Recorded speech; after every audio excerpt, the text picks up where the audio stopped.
So how to protect yourselves and your loved ones, especially your children, in this frigid weather?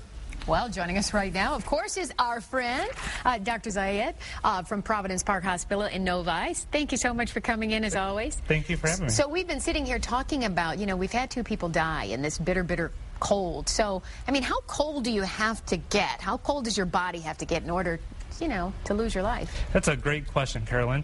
It's really a combination. I can't really tell you a temperature that would cause you to die, but basically if you've got an exposure that's very cold for a short period of time, or if you're cold for a long period of time at a warmer temperature, that could cause problems if, on the other hand, your medical conditions are bad enough that it would affect that. So if your immune system is low, you're in trouble. Immune system, if you had heart issues, this might exacerbate it because then your body is working harder to produce heat to combat the cold. Gotcha. On our Twitter back channel tonight, Chris asked the question, it's about the old wives' tale about the hat. Yeah. Does most of the heat in your body really escape through the head, so does a hat make that much difference? Absolutely. That's another good question. And you do lose a lot of heat from your head.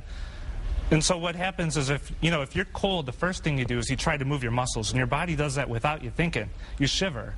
And when you shiver, you're producing heat. Mm-hmm. The heat will help you overcome the cold.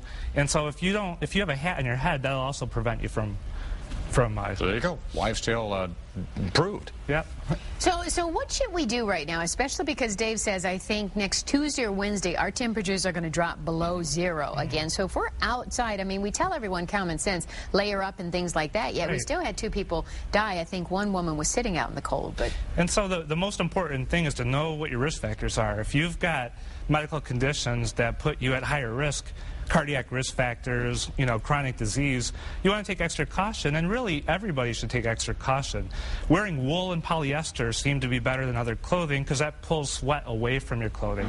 Wearing multiple layers. If you do a lot of driving, make sure you've got a blanket in your car and a cell phone, and in today's technology, usually we can get help pretty quick. You don't want to be stranded, though. Well, Doctor, thank you for your time.